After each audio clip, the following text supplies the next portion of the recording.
हरे कृष्णा। ओम नमः शिवाय। कल हमने विश्राम लिया था कि महर्षि नारद, देवर्षि नारद, वो देवताओं से कहते हैं कि कार्तिकेय को उनका राजा होना चाहिए, ना कि इंद्रदेव को। वो ये भी बोलते हैं, कहते हैं कि मैं सिर्फ इसलिए बोल रहा हूँ क्योंकि सक्षम है कार्तिकेय। कार्तिकेय आप लोगों की रक्षा कर सकते हैं। कार्तिकेय के मन में दया भाव है। कार्तिकेय आपके बारे में सोचते हैं। तो वरुण देव कहते हैं, आप एक बात बताइए देवर्षि, कि जब कार्तिकेय युद्ध पे जा रहा था तो क्या महादेव और माता पार्वती चिंतित नहीं थे? थे ना। तो अगर जिस प्रकार का भय महादेव या माता पार्वती के चेहरे पर हमें नजर आया था, चिंता नजर आई थी, और अगर उसी प्रकार का भय इंद्रदेव को भी हुआ, तो इसमें बड़ी बात क्या है? ये तो एक स्वाभाविक चीज है। नारद मुनि कहते हैं, लेकिन ये भी तो सोचो कि उन्होंने कभी तुम्हारे बारे में सोचा नहीं। तुम्हें याद है कि जब आक्रमण हुआ था तो वो तो तुम लोगों को छोड़कर खुद ही भाग गए थे। वरुण देव कहते हैं कि आपकी बात सही है, परंतु उनके इस व्यवहार से हम उनसे रुष्ट अवश्य थे, पर इतने भी असंतुष्ट नहीं हैं कि हम उन्हें सिंहासन उनसे छीन लें। इसलिए मुझे लगता है कि ये जो आपका सुझाव है ये अनुचित है। तो उसी समय इंद्रदेव आ जाते हैं। इंद्रदेव कहते हैं, नहीं नहीं नहीं, ये सुझाव तो उचित है। राजा की योग्यता पर जब प्रश्न उठते हैं तो राजा के पास सिर्फ दो ही विकल्प होते हैं। पहला विकल्प तो ये होता है कि राजा इसे विद्रोह मानकर कुचल दे, ठीक है, या दूसरा हमारे पास जो विकल्प बचता है राजा के पास, वो ये होता है कि राजा ये निर्णय अपनी प्रजा पर छोड़ दे। बस ये दो ही विकल्प होते हैं। परंतु यहाँ प्रश्न प्रजा का तो है ही नहीं है, प्रश्न तो कार्तिकेय का है, और कार्तिकेय से संबंधित कोई भी निर्णय सिर्फ महादेव या माता पार्वती ही ले सकते हैं। तो क्यों ना हम ये सुझाव महादेव के समक्ष रख दें। महादेव जो कहेंगे, जो फैसला करेंगे, इंद्रदेव कहते हैं वो मुझे मान्य होगा। तो हम सब चलते हैं और हम ये बात महादेव से जाकर करते हैं। अब सब महादेव के पास पहुंच जाते हैं। वहां पहुंचकर अपना प्रश्न रखते हैं कि महादेव, क्या ऐसा हो सकता है कि हम कार्तिकेय को स्वर्ग का राजा बना दें? माता पार्वती तो ये सुनकर बड़ी प्रसन्न हो जाती हैं।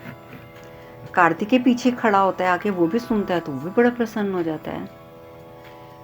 भगवान शिव चुप रहते हैं। तो नारद मुनि कहते हैं, तो क्या हम आपके आशीर्वाद से कार्तिकेय को सिंहासन सौंप सकते हैं, क्योंकि देखिए माता भी प्रसन्न है। महादेव कहते हैं, नहीं, बिल्कुल नहीं।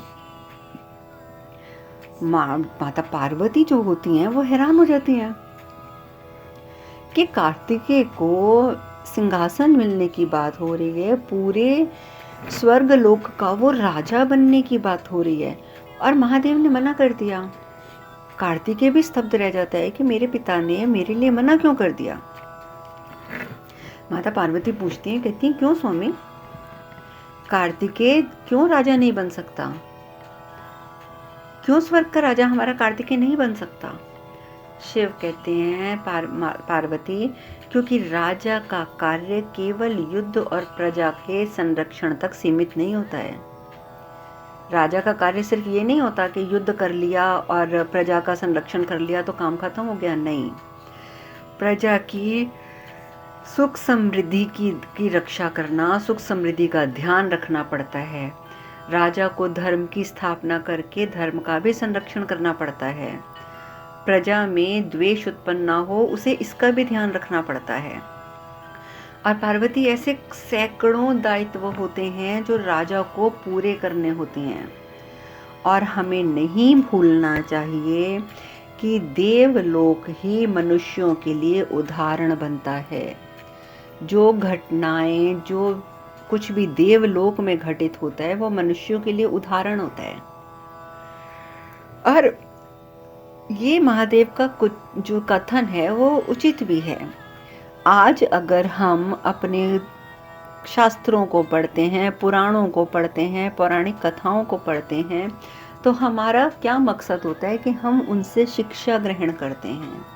हम जब रामायण पढ़ते हैं तो हमारी भी इच्छा जागृत होती है, हमारा पुत्र भी राम बने, हमारी पुत्र वधू भी सीता बने, हम भी दशरथ जैसा जीवन व्यतीत करें।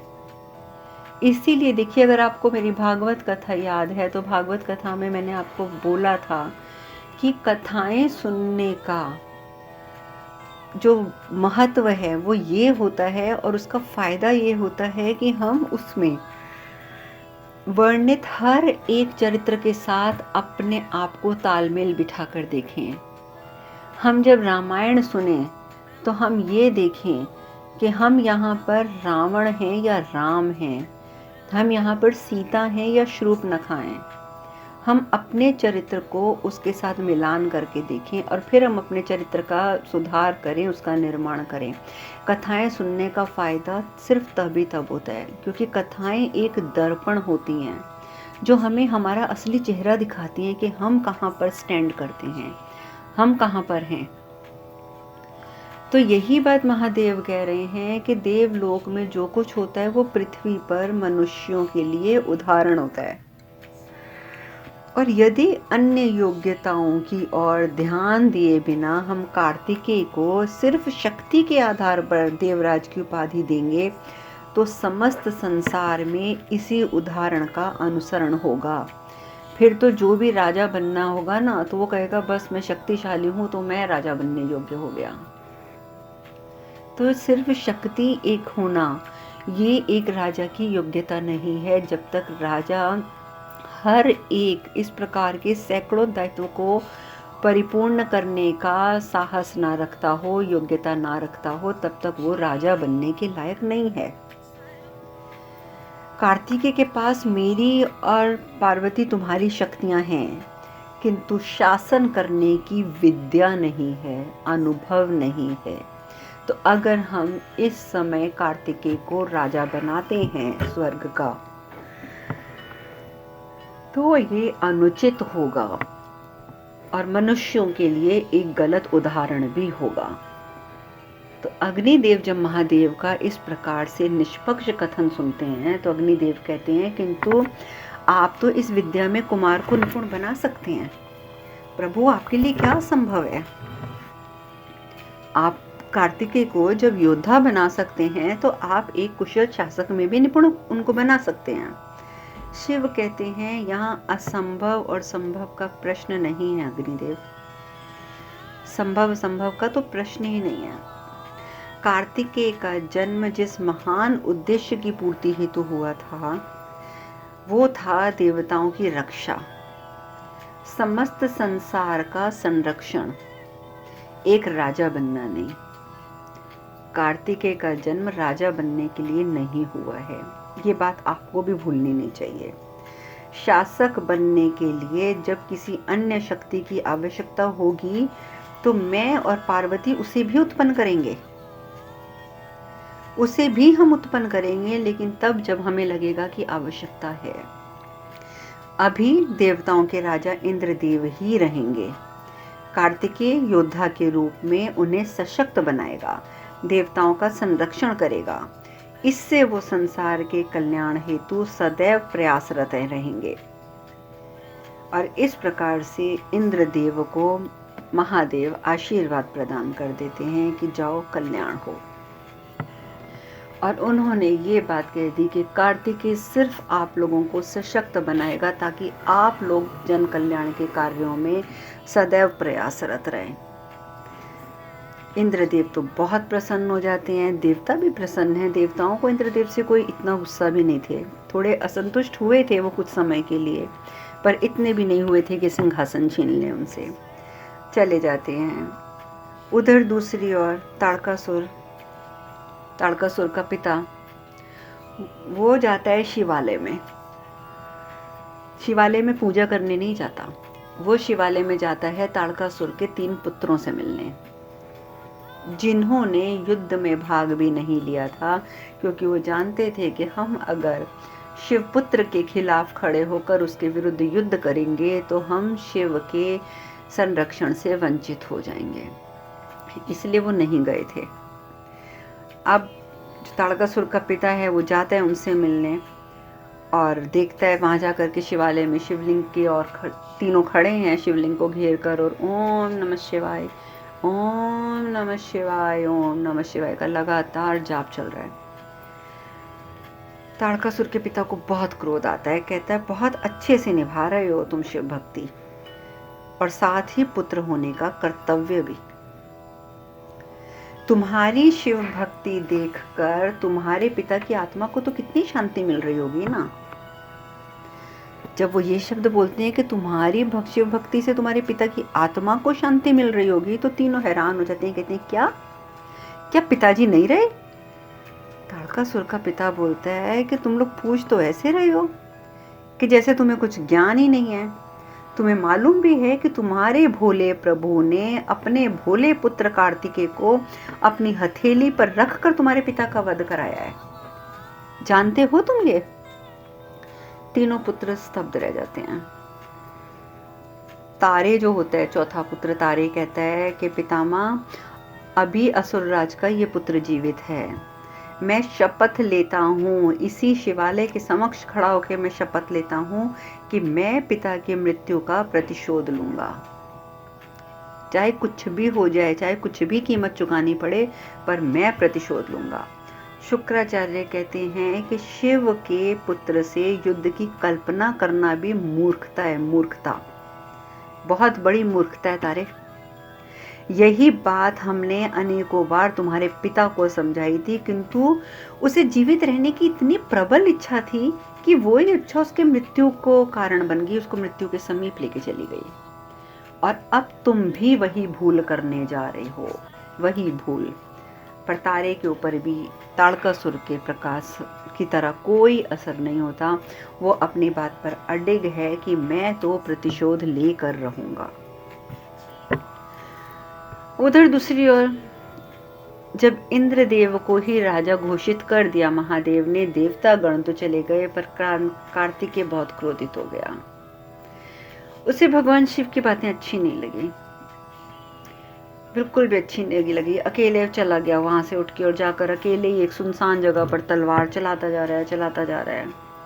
तलवार चलाते चलाते अभी वो थकने लगता है, लेकिन उसकी तलवार नहीं रुकती। महादेव आ जाते हैं।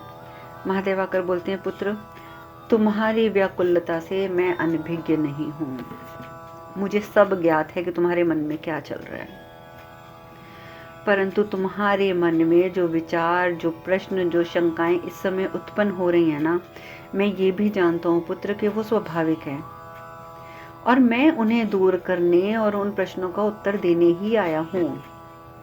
मेरा कथन तुम ध्यानपूर्वक सुनो पुत्र, ध्यानपूर्वक। अग्नि जलाती है, अग्नि का काम क्या है? जलाना। अग्नि जलाती है और जल का काम क्या है? बुझाना।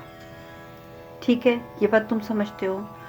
दोनों के कार्य क्षेत्र पूर्व परिभाषित हैं। जब अग्नि का आविष्कार हुआ तो ये बात पक्की थी कि ये बात निश्चित थी कि तुम्हारा कार्य है जलाना।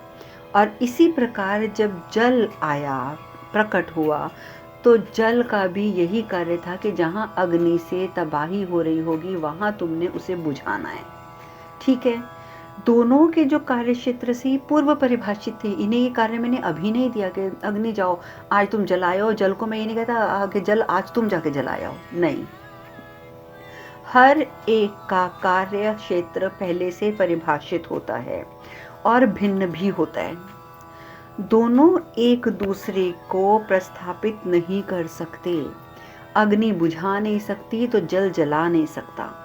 उसी प्रकार समस्त संसार में सभी की भूमिका भी पूर्व परिभाषित होती है। संसार की यही विभिन्नता जो है वही इसकी विशेषता भी है। तुम्हारी भूमिका तुम्हारे जन्म से पूर्व मैं निर्धारित कर चुका हूं।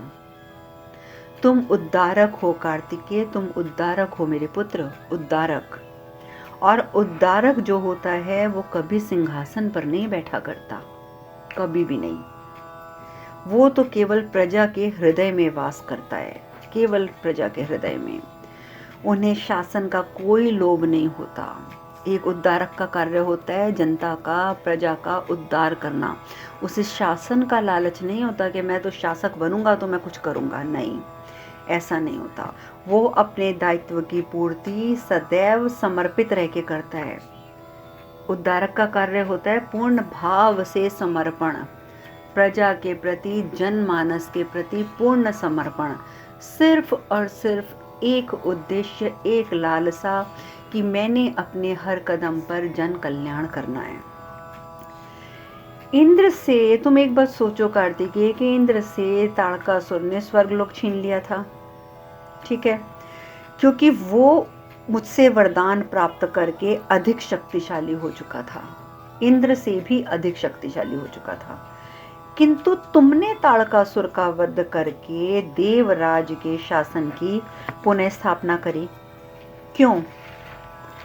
क्योंकि तुम जो थे, तुम ताड़कासुर से भी ज्यादा बलवान थे, तुम ताड़कासुर से भी ज्यादा सामर्थ्यवान थे। कार्तिकेय, राजपाट, सिंहासन दोनों असुरक्षित होते हैं बल पर, ये बल पर आश्रित रहते हैं, इतना याद रखना।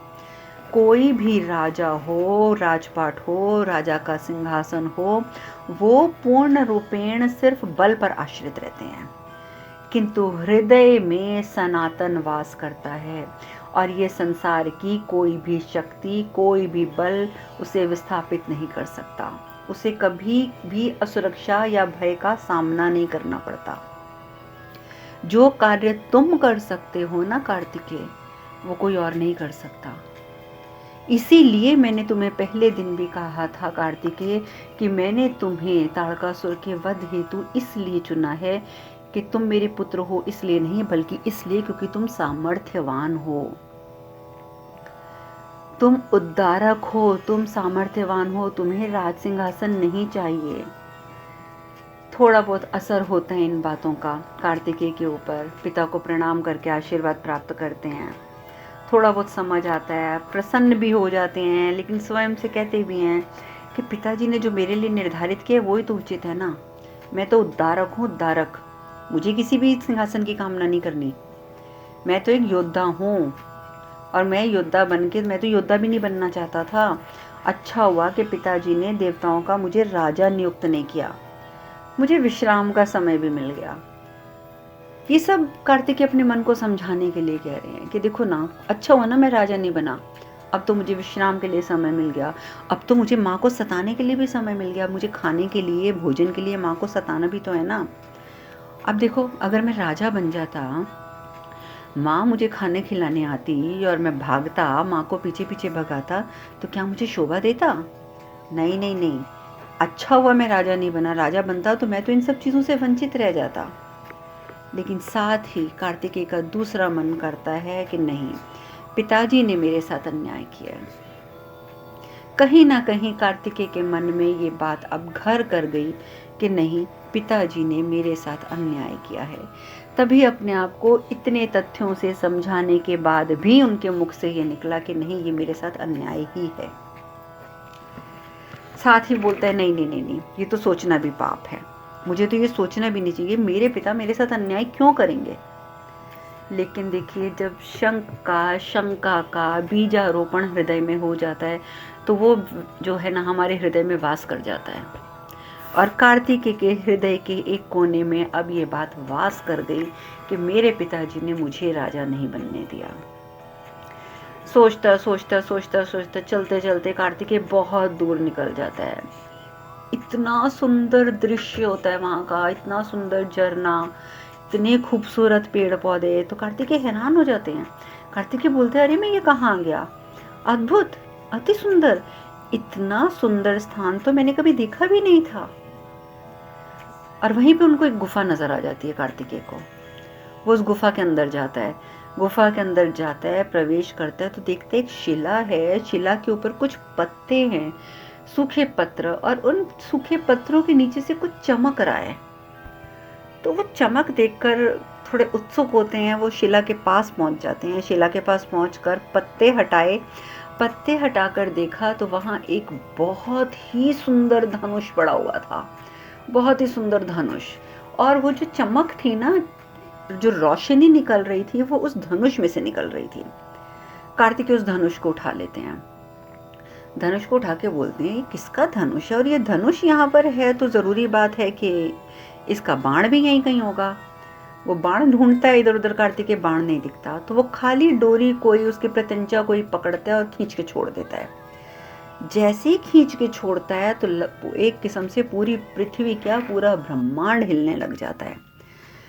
भगवान विष्णु का शेषनाग का सिंहासन भी हिल जाता है। महादेव भी का भी ध्यान टूट जाता है। तो महादेव आंखें बंद में ही देख लेते हैं कि ये तो वो धनुष है जो कार्तिकेय ने उठा लिया है। महादेव तुरंत वहां उपस्थित हो जाते हैं। तो कार्तिकेय सोच ही रहे होते हैं कि इतना अद्भुत धनुष है, किसका है, किसने यहाँ रखा है ये। महादेव बोलते हैं, पुत्र ये मेरा धनुष है और इसे मैंने ही यहाँ रखा है। कार्तिकेय कहते हैं, आपका धनुष? तो आप इसे अपने साथ क्यों नहीं रखते? आपने इसे यहाँ क्यों रखा है? भगवान शिव कहते हैं, क्योंकि बेटा इसका अभी उचित समय नहीं आया है। तो कार्तिकेय बोलते हैं, समय? तो समय कब आएगा पिताजी? शिव कहते हैं, आने वाला है, आने वाला है, शीघ्र ही आने वाला है। इसके पश्चात भगवान विष्णु, जब वो समय आएगा तो उस समय के पश्चात भगवान विष्णु इस धरती पर दशरथ पुत्र राम के रूप में अवतरित होंगे और तब इस धनुष की आवश्यकता और महत्ता प्रत्यक्ष होगी। तब जाकर पता चलेगा कि इस धनुष का क्या महत्व है। अब आगे भगवान शिव क्या बताते हैं, ये चर्चा हम कल करेंगे। अब हम कथा में यहीं विश्राम लेते हैं। हरे कृष्ण कृष्ण कृष्ण हरे हरे, हरे राम राम राम हरे हरे। आप सब खुश रहें, सुखी रहें, स्वस्थ रहें। हरे कृष्णा। ओम नमः शिवाय, ओम नमः शिवाय, ओम नमः शिवाय।